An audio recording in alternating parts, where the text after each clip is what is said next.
Get ready for the best holiday sale of the year. For a limited time, enjoy 50% off annual news subscriptions at inforum.news/gift. That's right, 50% off unlimited access to local news so you can stay informed and connected to your community. It's a gift you'll want to give yourself. This incredible holiday offer ends December 22nd, so don't miss out. Subscribe now at inforum.news/gift.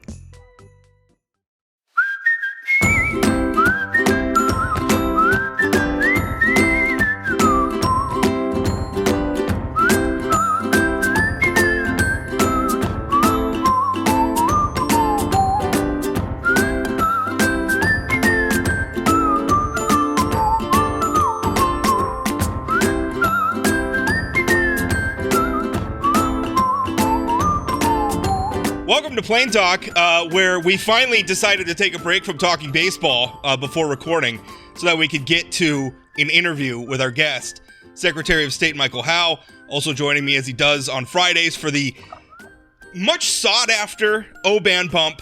Chad O-Band, how you doing? I'm doing well. I don't know if you saw, but Mr. Ohtani looks pretty good in Dodger blue. Yeah, Juan Soto looks pretty good in Yankees pinstripes. Yeah, I think both of us are having a very good offseason right now. We're feeling good. Although we got to get Yamamoto. Although your guys' pitch for Yamamoto, by the way, I said we were going to stop talking baseball. It's just going to continue now. Yep. If the Dodgers laid out for Yamamoto, they have Ohtani there, they have Freddie Freeman there, they have Mookie Betts there. It's good to be rich. But Brian Cashman was in Japan to watch his no-hitter. That counts for something. All right. Anyway, here we go. I just hope the legislature doesn't defer my salary 8 years from now when I get paid. to avoid paying taxes. Yeah, exactly. Yeah. You know what's amazing is how much Ohtani's giving up, like in interest, or inflation on that. Like how much he's giving up in like lost opportunity. I mean, that's amazing. I mean, that's a big sacrifice for him financially. Rob, I think he'll make it, though. Oh, I mean, yeah, he's not going to be on the soup line anytime soon. But anyway, interesting move. I wanted to bring the Secretary of State on because there has been and continues to be conversations about election integrity in North Dakota. Now, there's a ballot measure that's going to be on that makes all sorts of changes. We don't want to use electronic ballot machines and all these other things. And interestingly, there was a little bit of a flare-up that I reported on this week, and it happened in Eddy County. Eddy County is part of Legislative District 14, and a lot of the folks, by the way, the chairperson of the ballot measure, the quote-unquote election integrity ballot measure, is also from District 14, so maybe that's not a coincidence. Anyway, what happened is the auditor, and for those of you who don't know, the county auditor is basically the local election official, right? They oversee the local election. They're the administrator. They're the ones applying the laws and all that fun stuff. Among many other duties, right? Among many other duties, but those are some of their duties of the county auditor. Yeah. The county auditor in Eddy County she's not done till the end of this month, is Patty Williams, although she's resigned. And the reason she resigned is people who think that North Dakota's elections are insecure were trying to get a presentation before the Eddy County Commission. Now, there's all sorts of drama around this. One of the people who were trying to get this presentation going is married to one of the county commissioners. It got put on the agenda, apparently, in a way that it wasn't supposed to. Anyway, it was taken off the ballot, off the agenda. The county auditor resigned. When I reached out to her for comment, she didn't want to talk about it. People around her have told me she's having a real tough time. She's kind of fed up with the whole thing. And I guess that's why I wanted to have the Secretary of State on, because there are people who are just absolutely adamant that our elections are vulnerable, that there's fraud, that there's everything else. So, Secretary of State Michael Howe, first of all, welcome on. And second of all, I guess that's the first question. Are our elections secure in North Dakota? Yes. Incredibly secure. Yes. And we had an outside firm do an audit on just the security of our election process last fall of 2022. Now, was that part of? You can go to sos.ne.gov, click the elections tab. You can read that full report right there. Everything was deemed low risk.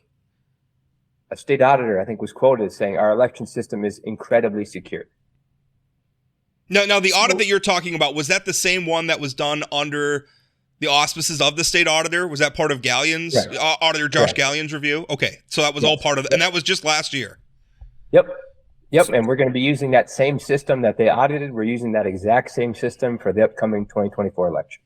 So, Michael, are you hearing from other county auditors who are just getting sort of fed up with this sort of stuff? I mean, you mentioned they have a bunch of other important jobs and duties that they do in addition to administering elections. I mean, are we in danger of nobody wanting to be an auditor because of the stuff that they have to deal with? And I can't imagine there's a bunch of people lined up in Eddy County to be the county auditor. I can tell you that I have spoken to the chairman of the Eddy County Commission, and he is beside himself about how they're going to find somebody to fill this job long term. Sorry to interrupt. So, Michael, what are you hearing from these folks? I mean, I'm extremely concerned. Whether it's an auditor in a small county, or even good people to run for the state legislature, Chad. It is when we get away from a fact and rationality based line of thinking for government and buy into the worst case scenario conspiracy theory and let that rule the day, that's going to push good people out. And as it relates to my function here in the Secretary of State's office as the chief election official of North Dakota, I rely on all 53 county auditors to be really good at their job and to know the rules and to know the laws and implement the election the correct way. So now let's go to Eddy County. Patty was there, I think, since 2015. This wasn't going to be her first election. Now we're going to have someone brand new in that seat. And I really hope they find someone good, someone trustworthy, someone that can adapt really quick, and also someone that's going to have to take some heat and criticism, as unfair as that will be. We need good people in these spots across state government, whether it's at the school board level, city level, county level, state level, federal level. That is a big problem all across this country, and it is incredibly frustrating. And to be incredibly sad that public servants get pushed out because of a narrative that isn't true. And to be clear, the Secretary of State, I mean, the problem is not criticism, and that's not what you're saying. There's nothing wrong. Our system is set up to allow debate and criticism and everything else. That's not the problem. The problem is people who come in and are just, they're belligerent about it, and also won't accept reasonable answers. Like, it's like no matter what answer you give them, they're just going to continue, agitating or what have you, until they achieve whatever it is they're trying to achieve. I guess I don't understand what they're even trying to achieve. One of the claims I know that's made specifically in Eddy County is this idea that the person can hack our election machines with their cell phone within like 5 minutes or something. Like, that was one of the claims. I guess speak to that. I mean, is that something that's been, we were talking about the reviews and everything, and I feel like sometimes we really have to be specific in refuting some of this stuff. Is that possible that somebody could just stand next to an election machine and hack it with their phone? No, it's impossible. End of story. The ballot tabulator is never connected to the internet. Doesn't have the capability to be connected to the internet. In reference to the Eddy County situation, I think they were questioning whether someone could just shut off the election machine through a tiny little hole that you can't even fit a pen through. That's tampering with election equipment. That's a crime. So if you were to do that, we will seek charges and send it to your state's attorney, who will then prosecute you for a crime. That's illegal. You can't do that. Yeah, and I worry that these conspiracy theories are going to actually lead to it being more difficult for people to vote, for our elections to be less efficient, that kind of thing. I mean, I worry about, it's not new that recruiting election workers is very, very difficult. Now you're going to be an election worker who gets a small stipend to do that work, and you have to deal with people videotaping you or doing all kinds of different things. I mean, are you hearing from auditors who are nervous that they're not going to have people who can work the polls? And then the same people who complain that there's not enough polling locations open when they're doing this stuff that leads to nobody wanting to participate in this process. I mean, are you hearing about election workers being a concern? I guess if there's a silver lining, there's more interest in the election process. Yeah. Maybe I won't even call them election doubters, the election people that are curious. That's a great thing. We encourage that. And our office is doing an effort to put more election information and education about the equipment, about the systems. If you go to our website, we've got a great 2-page report on what machines we use, the process we use, the paper ballot system, all of that. As we get into 2024, we'll be producing walkthrough videos through the eyes of a voter. Once you get to a polling location, what do you do when you check in on the poll pad? What do you do when you get your ballot? Ensure you have the correct ballot and know who your candidates are. All those things are educational materials we're trying to get out there. And we want people to ask the questions, Chad. I don't want to come across as, right. They don't even want to talk about it. We do, because we want the correct and accurate information out in the hands of the public so they can feel confident that their vote is being counted accurately and securely. And so there actually has been a renewed interest in election work, which is great. You get that hands-on experience of how an election works. And that has helped, again, with some of the folks that are curious. Now, Rob was talking about some of the folks that are doubting the process. I'm sorry, they would dispute that today is Friday. And I could point to a calendar and say, today's Friday. The calendar said so. And you're going to have those people. It's those people that are curious, that just aren't quite sure or unfamiliar with the process. Hey, I saw this. We want to be the trusted source of information. Right. So instead of having a presentation at the county level by Joe Public, have the Secretary of State's office on the county commission agenda. And we can answer questions. We can talk about that process. We want to be the trusted source of information. I will tell you, I look forward to one day volunteering to be an election worker. And I say this because my fascination with the process started in childhood. My mother worked for the city of Wasilla in Alaska, and I was a little boy. My mom would let me fill out sample ballots and pretend I was voting. I have loved the process. Now, because of my current job, I am an observer of the process, and so therefore it's not appropriate for me to participate in the process. But one day, when I'm retired, I'm going to work at election locations because I love the process. I have always loved it. And I guess it saddens me that so many people are becoming cynical about it, because it's a beautiful thing. When you look at, I think sometimes we imagine it like there's a few powerful people controlling the whole thing, sitting in an office somewhere.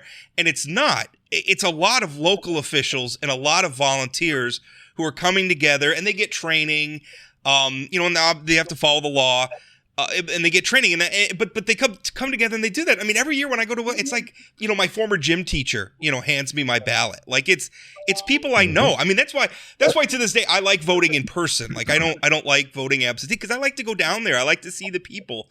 So I don't know. It really makes me sad that this is going on, and part of it too makes me think of, some of the struggles we have in like sports, where you have like referees and coaches who are mostly volunteers giving up because they get harassed by parents or by people who are upset because they didn't feel they made the right call on the field or what have you. It seems like a symptom of the same societal problem.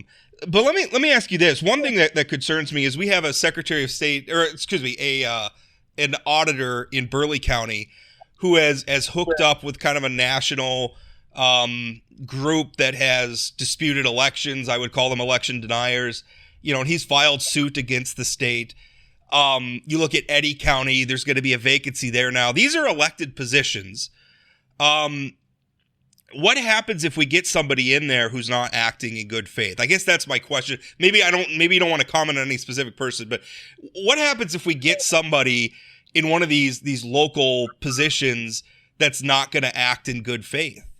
I mean, how much mischief could they cause for our election process? Well, I'll speak at it in a generality of, this. It's an elected position. That is a person people go to seek trusted information, the trusted source of election information.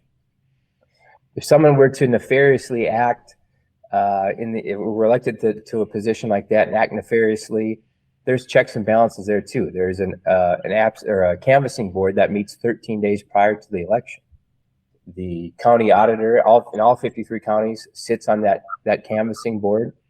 There has to be agreement on the election results, so it can't just be one person that can dispute and hold everything up. Again, if the law is being broken, that's a crime. We will seek charges for that. So is it a concern of someone elected in that position? Sure. But I have full confidence that a canvassing board made up of both major political parties and other folks would certainly step up to the plate and inform us of any laws that are being broken and processes that aren't being followed. So, Michael, one of the things that Rob wrote about recently was the Fargo special election, and that your office wasn't involved in that election, and there seemed to be some confusion on affidavits. Can you talk a little bit about that process, why you all weren't involved in it, the timing, and if you have any concerns that might lead to even more sort of conspiracy theory type things in terms of how elections are run? Sure. So the Secretary of State's office oversees the state's elections. So the county level, state level elections, that is our jurisdiction. Of course, Section 16.1 of the North Dakota Century Code involves elections, which then does trickle down to the city and school board level, which we do not oversee. Fargo reached out to Cass County saying, hey, we're considering having a vote on the Fargo Dome sales tax. We would like to use the election equipment. Cass County reached out to us and said, well, it's the state's election equipment. Would that be okay? And we said, well, when is the date of the election?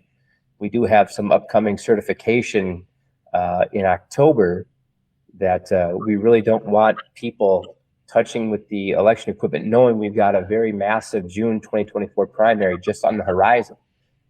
So we said, if it's before this process or before that date, absolutely, they can use the election equipment, or if Fargo wanted to put that on the June of 2024 primary ballot, they would absolutely have access to the state's election machines.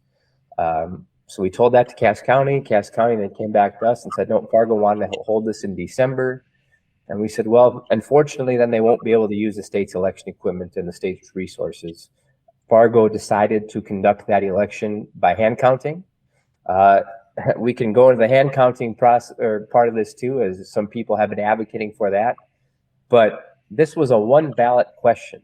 Yes, no. It's fairly easy to hand count when it's only one question on the ballot and you've got two piles. And then again, a low turnout of only 8,000 voters. So I'm confident that Fargo had the accurate hand count there. But if someone wanted to hand count a statewide election, some of those ballots have 40 different races on them. We would be counting for a June primary. We'd be counting those all summer. In Fargo or Cass County in 2022, the primary ballot, there were 96 different ballot styles. Imagine a hand count of all those. So, I mean, do you have any way of estimating the time it would take to count those? I mean, are we talking about months? And to be clear, we're talking about hand counting because the ballot measure that's currently collecting signatures, right, that's one of the things that they want is no election machines, hand counting only. Sorry, I wanted the context. Well, thanks for that clarification, Rob. In Arizona, in I think it was Maricopa County or one of the counties, they did do a hand count. It was like, it was a month or over a month, and there's inaccuracies. People, became tired. It was just, it's not an efficient way or an accurate way, right, to get the real true election result. Do you, I guess, how do we, and this, so much of this, I think, speaks to like larger societal or cultural problems. You're saying, you want your office to be the trusted source of information. And I believe your office should be a trusted source of information. I have no reason to distrust the way the state of North Dakota runs its elections, whether it was under your predecessor, Al Jager, or under yourself. There's nothing there that's there's no question that our elections have integrity in North Dakota. But the problem is people just don't trust the institutions anymore. They don't trust the news media. They don't trust the government. They don't trust anybody, it seems, except for maybe, whatever faction or tribe that they've decided to join on social media or in their political activities. So how does that trust get rebuilt? Where we start to, and at times, I don't know, maybe we give them too much credit. Maybe we see them as being a larger force within the electorate than they are. But they do seem to wield some influence. How do you rebuild that trust? Well, and we're working on that. As I mentioned earlier in the interview, producing information that can be consumed by the curious public. I mentioned we're going to have videos available to the public. We're going to have our Secretary of State YouTube channel. People want to see this. They can go look at videos. Hopefully we can get that out by March and April when absentee ballots start getting mailed out. Putting truthful and accurate information into that stratosphere and getting people to consume that's our responsibility. Now, will the people consume that information? That's our hope. But at the end of the day, we need to trust the public and trust the voters that they're going to make the right decision. And, as Luke Bryan says, people are good. At the end of the day, people are good. And I have full faith and trust in the overall electorate that they will make the right decisions for the state and the country. I mean, the fact that people are good is the reason why this system has worked. Because again, it's not a small group of people who conduct even in a state as small population-wise as North Dakota is. Again, we rely on lots and lots of people in every jurisdiction across the state to ensure that our elections are conducted fairly. And it works because people are good for the most part. Well, Rob, and also I sat down with Erica White, our state election director, before this interview of like, what would it take?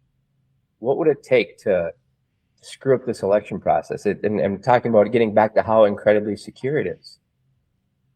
The DS-450, which I think in Eddy County, that was the point of contention. So to alter this. What is the DS-450? What is that? So that is the machine that processes the absentee ballots. It's a larger machine. It counts it rapidly, still counts it accurately, but just all the absentee ballots that coming in, it can take on more ballots at one time and still produce an accurate result.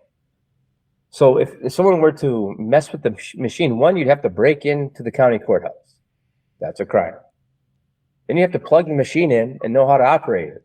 That's tampering with election equipment. That's a crime. You have to turn the machine on, as I mentioned, and try to fit something smaller than a pen there to turn it on. Once it's turned on, you'd have to know all the numerous passwords. And the only way you'd know those passwords is if you committed a crime to get access to those passwords. If you knew the passwords, then you'd have to operate the equipment. And if you knew how to operate the equipment, then you have to get the right paper ballots. The ballots have to be a specific weight, a specific texture. How does a normal person get access to that? If you were able to have access to that, then you have to know exactly what is on the ballot in that county that matches up with the USB port that would be put into the computer for the results. So nothing is impossible, Rob. But I think you're getting the point of this would be extremely difficult to alter the result of an election by manhandling the physical piece of equipment. And not to mention, you're committing many crimes over and over again along the way. And also, at the end of the day, too, I mean, we can't forget the fact that all of the electronic counting in North Dakota is buttressed by the fact that there's still a paper ballot that a voter sat at a table and marked with a pen, right? Every time I go in to vote, I get my ballot, I sit at my little table, I mark my choices, I put it in, and that ballot is kept. And if there's, I mean, as a last resort, we do have the paper ballot. And if we had to, we could do a hand count if we had to. So the ballot tabulator is plugged into the wall, electricity. If someone were to unplug it, there's a battery backup. But even then, if the battery goes wonky and electricity goes out, you're exactly right, Rob. We've got that paper ballot. And that is a big piece of our security measure too, which once you put that ballot into the tabulator, it goes into a drop box that is locked and not accessible to anybody except one person in the county office that has a key to unlock that storage space. Hey, Michael, one of the other things your office does is validate signatures to get initiated in constitutional measures on the ballot. And I think that we've got, obviously signatures are being collected for a variety of different things. Can you walk the public through what your office does to validate those signatures? We had some Supreme Court cases last time, but, can you walk through sort of the thoroughness of that process, that it's not just you in an office saying, this doesn't look right, or this looks right, or whatever?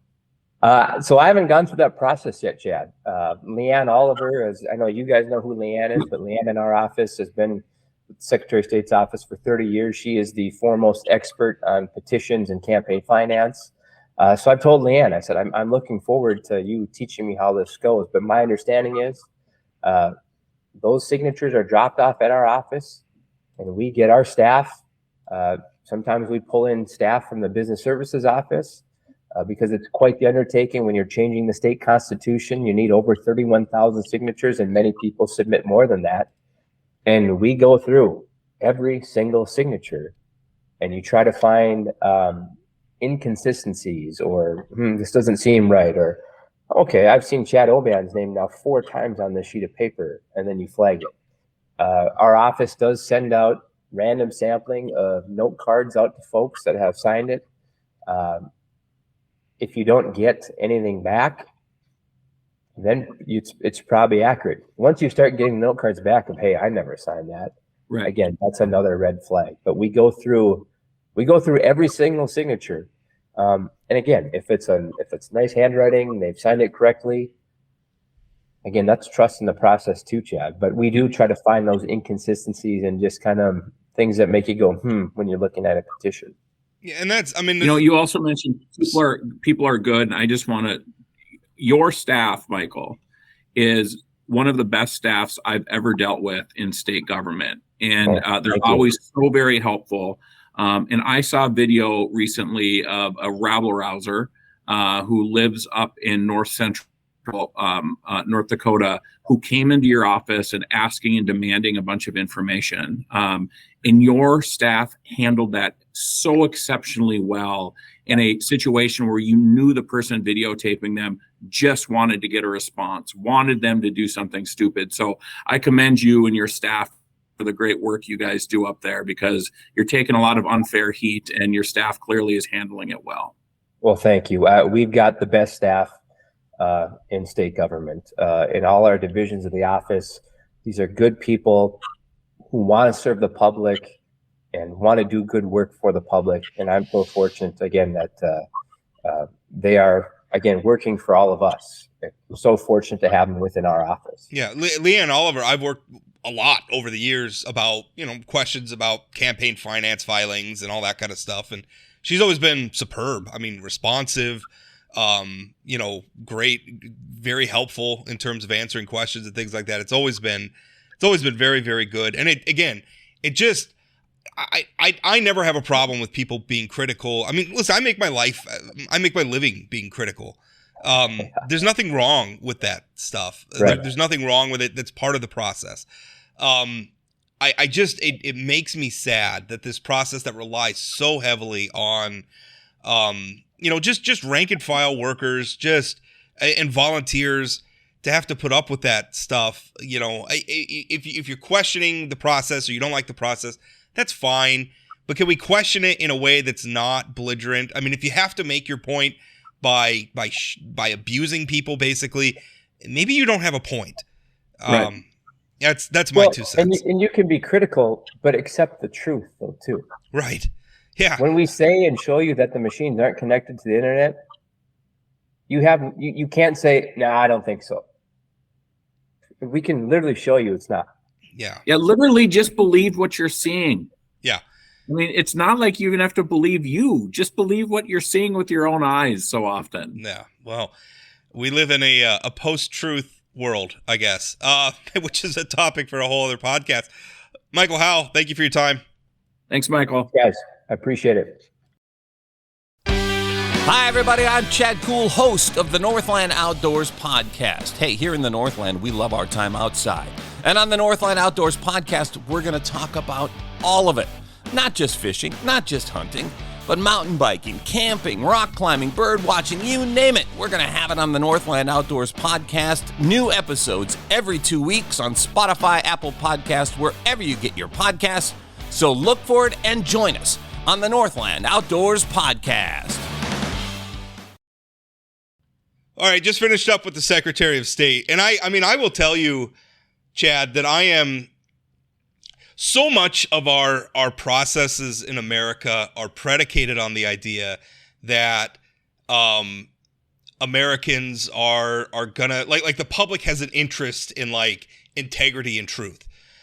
And I don't know what happens when a large swath of the public stops being interested in integrity and truth. I think I don't know how our system accounts for that. Like we were talking about with the Secretary of State, we were talking about how much we rely on volunteer poll workers and stuff. Well, what do you do if a lot of those people who are just don't act in good faith anymore? I mean, what happens if you have a county auditor who's not going to act in good faith anymore? And the person I brought up with, I guess I didn't mention him, but Mark Splonskowski, who's the county auditor in Burleigh County, one of our state's most populated counties, home to the state capital. He's teamed up with an election denying outfit, an organization that's headed by somebody who was on the phone call with Donald Trump when Trump was trying to influence Georgia election workers. The county auditor is basically suing the state, making what I think is a ridiculous claim about, counting. I think his argument was counting ballots that were postmarked by Election Day but weren't received by Election Day. It was his contention that those votes were somehow illegal, which they're not. But, I worry about somebody like that holding an office like that who decides to act in bad faith. How many problems could they cause our electoral system? Yeah, but I think you have to look beyond that, right? I mean, the Burleigh County Auditor is one thing, but the guy who's likely to be the Republican nominee for President of the United States, who's been endorsed by both of our U.S. senators, probably will be supported by most of the leaders in our state, is the primary election denier. Yeah. He's the guy who's pushing these conspiracy theories about his election and all the way down. So any suggestion that Splonskowski is, I'm concerned about Splonskowski being involved. I live in Burleigh County, right? Well, I wasn't saying he's not the, I'm not saying he's like the root.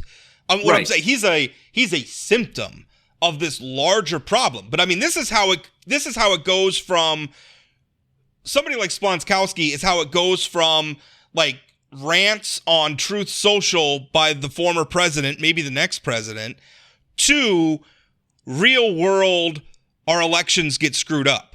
But you understand, it's sort of a wink and a nod to people like Splonskowski that says, we're endorsing this guy for president, so keep doing what you're doing at Burleigh County. There has to be something that stands up to Donald Trump, and it needs to be people like, John Hoven and Kevin Kramer that's saying enough of this conspiracy stuff, because somebody, Mark Splonskowski, Mike Splonskowski, Splonk, some people call him in Burleigh County.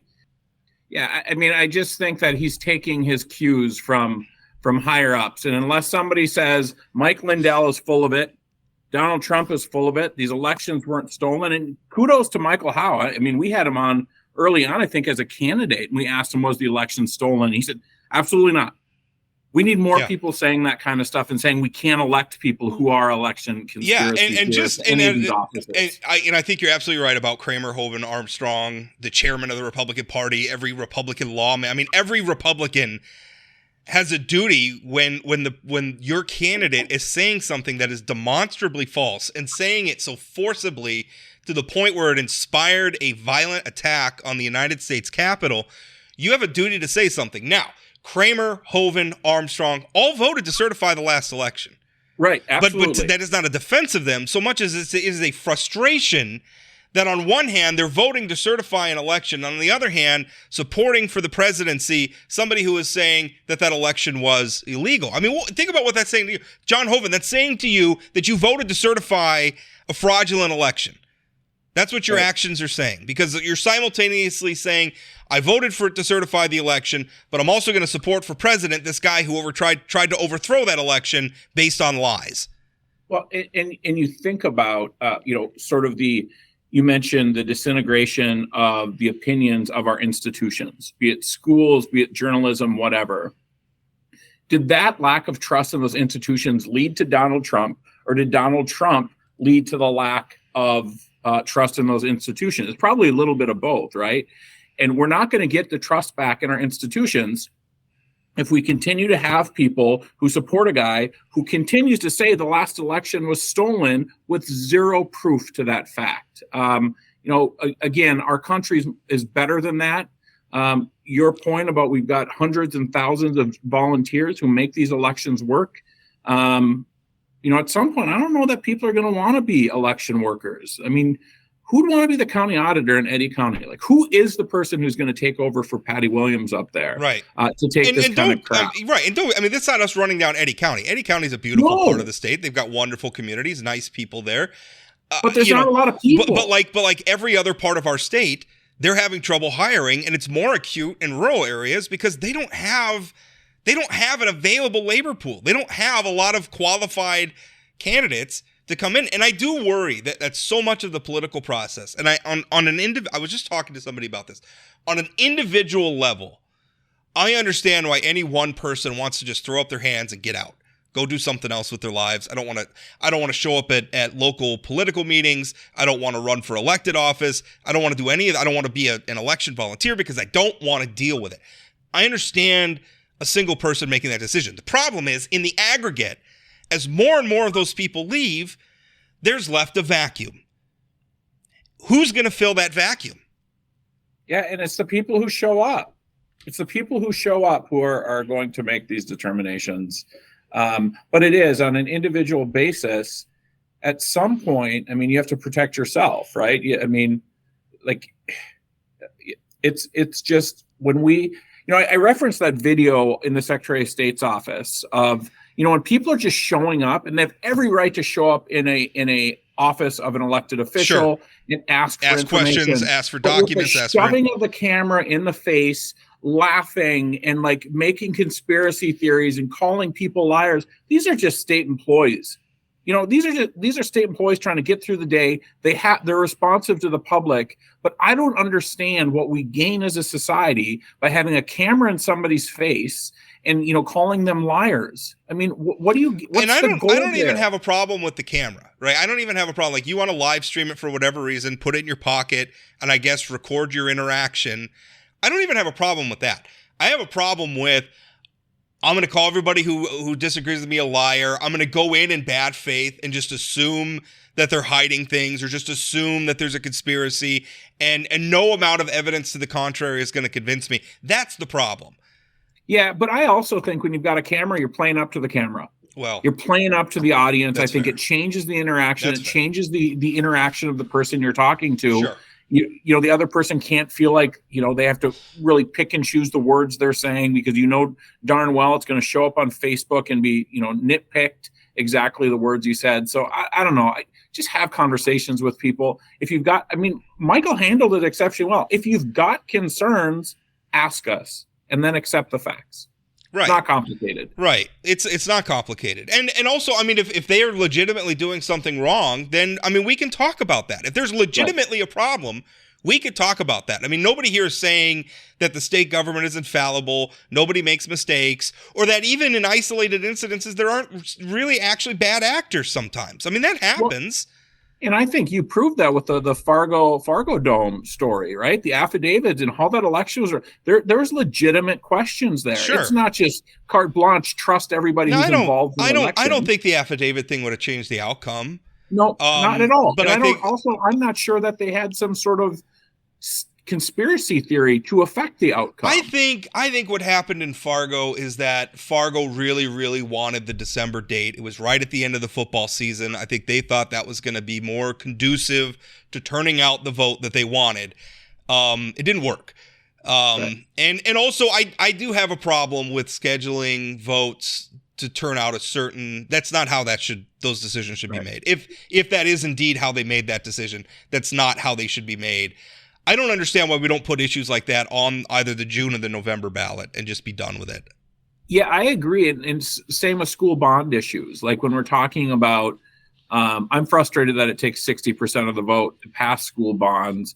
But if you put it on like a general or primary ballot where there's larger turnout, I would be more comfortable with it being 50% because you're getting a wider swath. But right now, like a school bond vote, I mean, it's like often hundreds of people are making the determination if our taxes are going up or not. Right.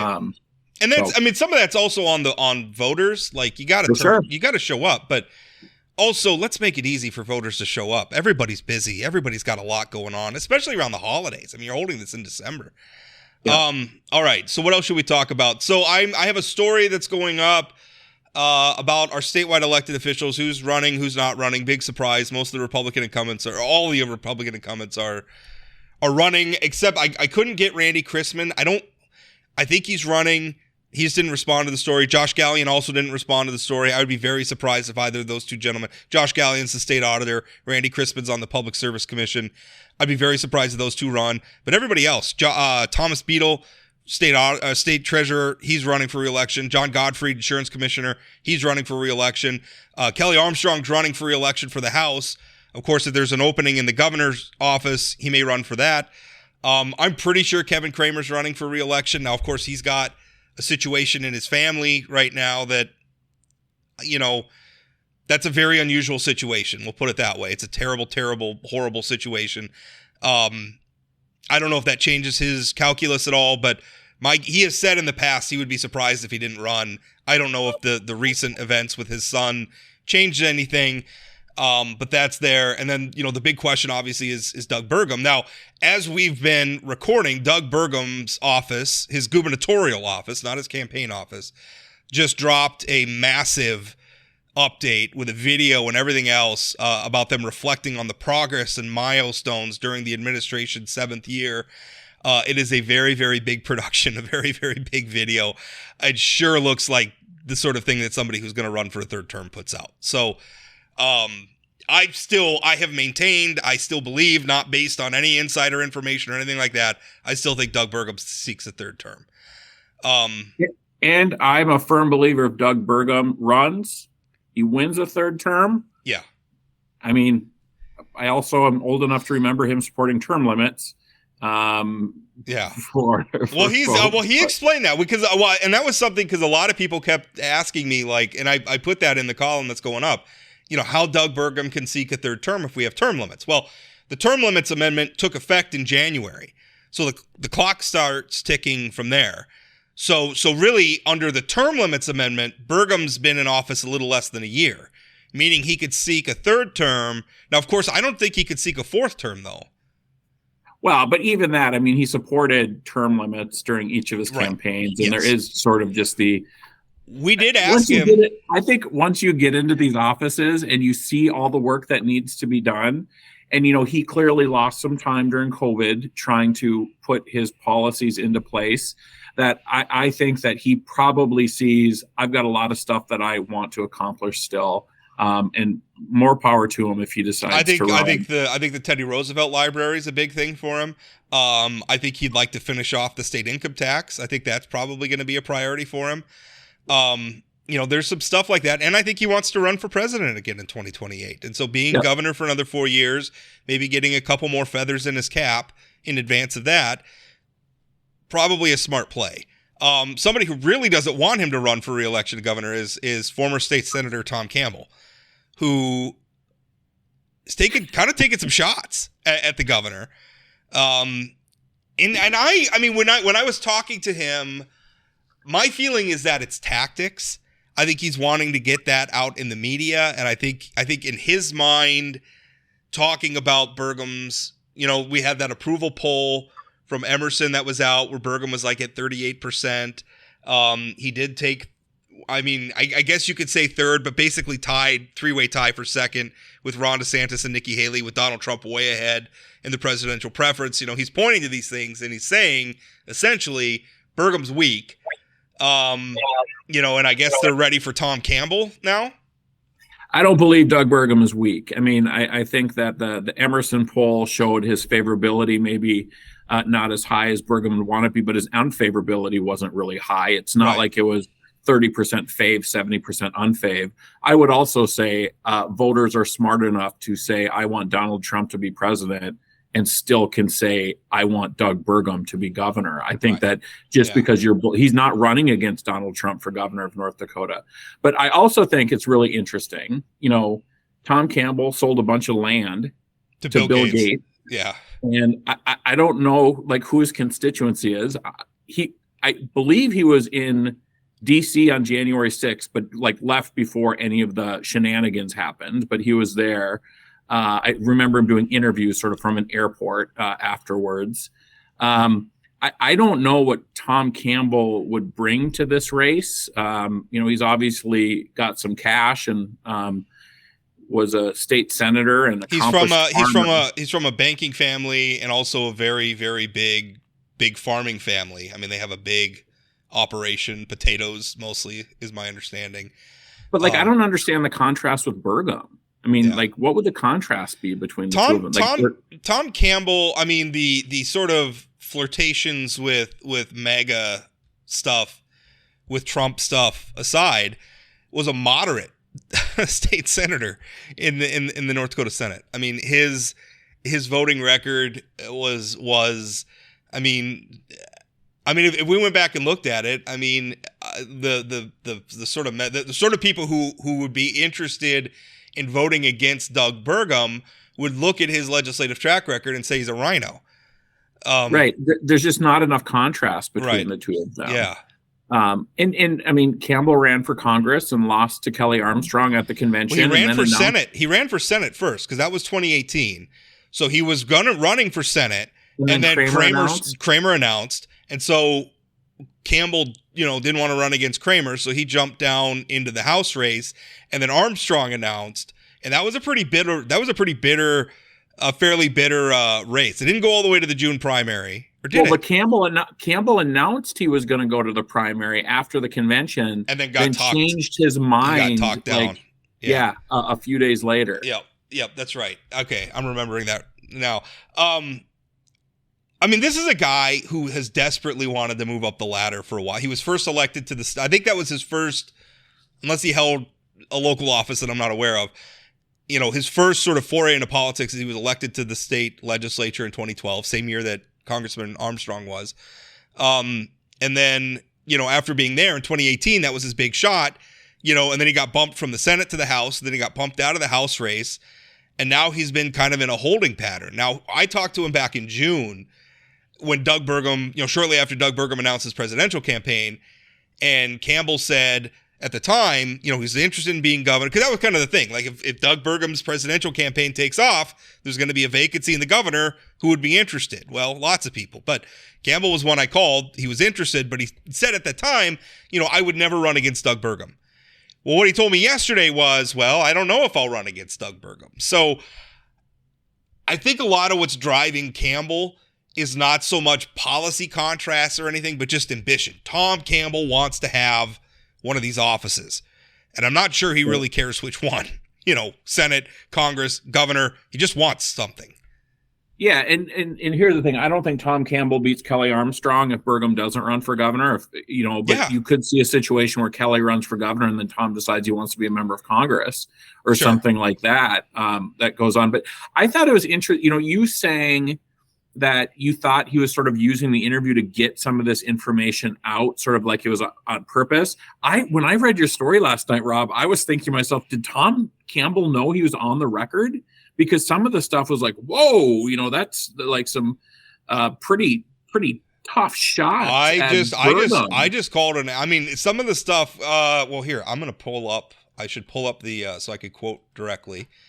I could tell you as the person interviewing him. I mean, we didn't say it was I called him. We were talking. Right. I mean, I never said we were off the record at all. So, he said when he was talking about, the polling stuff, he said that's got to be a little alarming for Doug.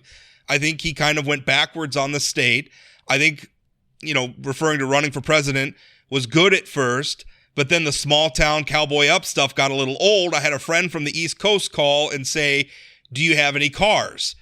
The reference, I guess, being that Doug was being pictured on horseback so often, they were wondering if we drove cars in North Dakota, or if we still getting around on horses. So I mean that's kind of a shot. Yeah. And then he had the line about that he had a buddy who called a couple hundred people and nobody wants Burgum to run or something. Yeah, like he said he had a friend who did an unofficial poll who called about 100 people in Grand Forks and Fargo, and none of them said they want Burgum to run for another term. He also told me that one of Burgum's quote unquote big supporters from his previous campaigns said that Doug had told him that it would be tough to seek a third term. So I mean, all of that's coming from a guy who really, really wants to run for this office and really probably does not want to go up against. What does tough mean? Like a tough election? Because I don't believe that's the case. Or just tough, like going from a presidential campaign back to the governor's office. I think it's a reference to, obviously the divides in the Republican Party where there is definitely a faction of Republicans that don't like Doug Burgum.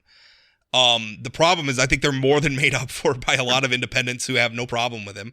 I think the vast majority of Republicans, vast majority of Republicans still like Doug Burgum. Well, even that Emerson poll that we were talking about where he was at 38% approval, he was well over 60% approval among Republicans, and the rest are probably that Rick Becker faction, which I think as we saw in Becker v. Hoven in 2022, that's about what Rick Becker got, right? It was about 20% of the electorate, roughly.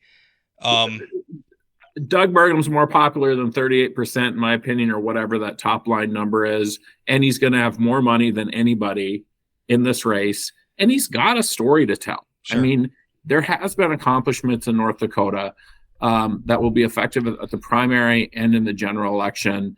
I think anybody who thinks Doug Burgum is vulnerable in the state is smoking something. Yeah, I think it's a stretch. I mean, I think if Doug Burgum wants a third term, I don't think he's going to have any trouble securing the nomination for it. I don't think he's going to have any trouble being reelected to it. I don't foresee Democrats running a candidate who really is going to get a lot of traction beyond the 25 to 30% base that always votes, so I just don't see it. I just don't see it. Now, I don't know. I mean, weird stuff can happen, but I just don't see it. And even a lot of the things that are, some of the scandal stuff that I've been writing about that is dividing the Republican Party, I don't know that a lot of that touches on Doug.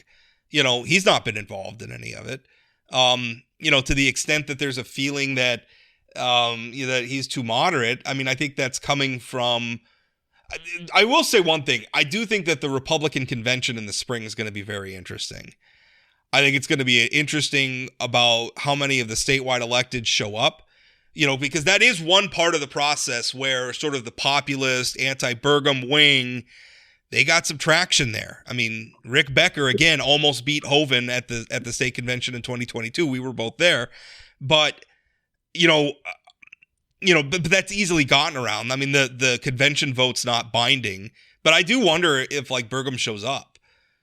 Well, and that's the thing. I mean, do you have a situation where Burgum, Beadle, Gottfried, Baszler, and others just say, "I'm not going to do this. Yeah, I'm going to skip the convention." I don't think Burgum would do it alone. I don't think those individual candidates would do it alone. But I could see a group of them all deciding. And of course, it depends if they have an opponent announced, because, if I'm Tom Beadle or John Gottfried or one of these guys, I'm not saying I'm not going to the convention if I don't have an opponent yet. Yeah. But if I have an opponent, then maybe I have that conversation. If they're going to do, I think you can get too cute with that, because what you don't want to do is that opponent saying, "Oh, they're scared of me. I got into the race and they decided to skip." Right. I think if you're going to do it, do it. If you're going to do it, yeah, that's a good point. Do it. Just say right off the bat that I'm not going to the convention. That's what Burgum did in 2016. Now he went to the convention and he did put himself before delegates, but he also said, "I'm not really campaigning. I'm putting my name in, but I fully intend to go."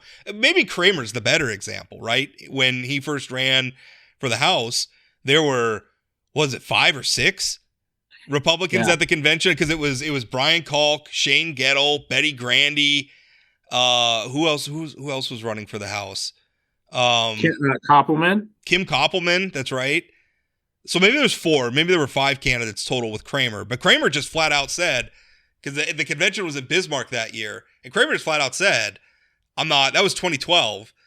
He just said, I'm going to June. Didn't put himself in at all. In fact, I remember this because I was sitting way up in the bleachers watching the convention floor, and like Kevin Kramer came and sat by me for a while they were doing. It's crazy to think that, you put your name forward at the convention, but also letting all the voters at the convention know that I don't care about your opinion. It's not a winning convention strategy. But now I'm sitting here. We just went through that list of candidates. Brian Kalk won a GOP convention against all these sort of very conservative, right? Hey, don't run. Brian Kalk was a worker, man. Yeah, and he had a great story. He was a Marine. Yep. Super impressive candidate. But now thinking about who goes to the conventions and that he beat Gettle, Grandy, Kim Koppelman. I mean, these are very, very conservative folks. Of that group, he was the moderate. Right. I mean, Shane Gettle's really Shane Gettle's pretty moderate too. But yeah, no, I mean, good point. I agree. Maybe moderate's not the right word. Establishment. Like Shane Gettle's certainly establishment. Sure. Yeah. I mean, who's conservative and who's not I mean, it's lost all meaning. I mean, I don't know what that means anymore, which we could talk to. Maybe we'll finish up talking about the book ban thing in Williston. Previously we had talked about kind of using Williston maybe as a little bit of a bellwether, which seems odd because you're talking about one of the most reliably Republican places in the state, and not just Republican, but like reliably, conservative. I mean, Williston is a deeply, deeply, deeply conservative part of a deeply Republican state. So the fact that earlier this year we had, first to start the year, we had the legislature where it was all, activists. We got to ban the books. The teachers and the librarians are groomers, and we got to do this stuff, and it's terrible. It's horrible. They had all this momentum. They had not one but two bills that they passed. The legislature passed them both. Now Burgum vetoed one, and they couldn't overturn the veto on one, but they got one, even overriding the governor's veto. I mean, that's how much enthusiasm they had at the beginning of the year. In the middle of the year, this summer, Williston had a recall. And Williston has a lot of school board recalls. But this particular school board recall was very much pushed by the Moms for Liberty, the Sons for Liberty. The Moms for Liberty, of course, being a national organization. There's some funny stuff happening with the Moms for Liberty nationally too. Oh, the Florida school, yeah, yep. I'm laughing that one of the founders of the national. I shouldn't laugh because it's terrible. The things that they're doing is terrible. But they are all about they want to protect kids from the knowledge that same-sex relationships exist. Meanwhile, this lady allegedly having threesomes with another lady and her husband. And there's sexual assault. I mean, it's a serious situation. It's not funny. But the hypocrisy is a little funny, I guess. Anyway, so the Moms for Liberty, the Sons for Liberty, which is kind of a very, very right-wing populist Trumpy group in North Dakota, they were pushing the recall candidates versus the incumbents, and the incumbents won, and it wasn't particularly close. In Williston, they won. Yeah. And now the same school board, flash forward, now we're here at the end of the year, and they had a couple of dozen books, some of which the usual suspects. Kurt Vonnegut's Slaughterhouse-5 is one that jumped out at me. And they went through a process. They had a committee. They evaluated the books, and they kept all the books on the shelves. Rob, I'm old enough to remember last legislative session when you and I had conversations about this, and our overwhelming point we agreed was local schools and local libraries have processes in place to determine if books should be removed or not, that it's not the job of the state government to make those determinations. The process worked in Williston. Yeah. The process worked the way it's supposed to. Is people who clearly read all the books, and some of the commentary was sort of silly on how they felt about. Yeah, there was one where they called Vonnegut's book anti-Christian, which is, I mean, Vonnegut was, I mean, love him or hate him, he was an atheist, and at one point the honorary president of the American Humanist Society. So yeah, kind of anti-Christian. So what? And they also would like about how cruel and brutal the book was. It was about the firebombing of Dresden during World War II and Nazism. What did you expect? Yeah. But then the one school board member who, I got a kick out of, he said, I'm not banning any books. I'm for parents' rights. to determine what their kids read or not. So on one hand, you've got this group of legislators who want total parents' rights, while at the same time determining what kids can read and not read. And they don't see the disconnect between those things. I thought that school board member did a good job of connecting those dots. That school board member who has now survived 2 recall elections. So, but he probably feels a little empowered, right? Like, what are you going to do? What are you going to do? Recall me? Good luck. I really like that. By the way, that's Mr. What's his first name? His last name is John. Chris John. Chris. Yeah. I think that's right. Chris John. So, by the way, kudos to you, Chris John. I don't know really anything else about your politics. I'm assuming you're pretty conservative because you're from Williston. But I kudos to you for standing up for the right thing. And also, I mean, when he said vote for parental choice, we should be clear, they did tag some of the books. Right. I don't know what they like I forget the terminology. They flagged them in some way where essentially if a kid wants to take the book out, I think mom and dad have to sign a permission slip. Yeah, it's educating the parent's decision. Which it's not pulling them off the shelf. If it were up to me, I wouldn't even do that. I think it's a little obnoxious. I think it's a little futile given the sort of content that kids can access on the internet. I think what's in the library is the least of our worries. But whatever. It's a reasonable compromise. I'm not getting wrapped around the axle about it. So fair enough. But it's funny, you bring up Williston as sort of this bellwether of what's going on with schools around the country. I was really encouraged. I was at a meeting recently with my colleagues from around the country, so involved in education policy in all 50 states. How many of these states have a Williston that they're like, we held off the Moms of Liberty group in this district or this district. And so there's a sense that maybe some of that power that those groups were building is kind of waning. Like, people are sick of these conversations about book bans and LGBTQ and all these different things. Well, let's bring it full circle, because we started this conversation talking about a local election official who'd been driven out of office by people who are just, not unlike the book banners, just, belligerent and refusing to compromise and everything else. What does Williston tell us? Williston tells us if you stick to your guns, you can face them down and you can get the right outcome. And the right outcome is, you're a parent, what your kids read's up to you. I'm not here to tell you what I know what I'm going to let my kids read, but my choices don't have to be yours. And that's not about it. It's just, I don't want to impose my choices on you. I don't want you to impose your choices on me. And I want this stuff where we're calling teachers and librarians and everything groomers and pretending like they're trying to sexualize these kids or trying to indoctrinate them or whatever by letting them read books. That is baloney. And I want that stuff to stop. And again, I think what they proved in Williston is, good people can win these debates, but you have to stick in and you can't run away. And I say that with all sympathy and all empathy for the people who make that choice for themselves. Listen, I get it. But if you stick to your guns, you can win these debates. Right. And what do we do if we start banning all books that one parent doesn't like? Yeah. If it's, I don't like the violence of war, I don't like this religion or whatever. You have to be very careful about this. And again, local control won. They had a process in place. They went through the process, and the process worked. Yeah. You don't need the state legislature determining this stuff. That's always the bugaboo when you start talking about First Amendment and stuff, is who gets to decide. Who gets to decide for everybody else? Are we going to use Rob Port's standards? Because mine are very expansive. Are we going to use Chad Oban's? Are we going to use the Moms for Liberties? Americans need to be allowed to make choices for themselves. Right. So, all right, we're going to stop it there. Thank you so much for listening. 2 more episodes left next week, and then I'm going to be off for the holidays. I suppose I should start talking about that now. But that's kind of the plan ahead. But we'll definitely have shows next week, so tune in for that. And as always, thanks for listening.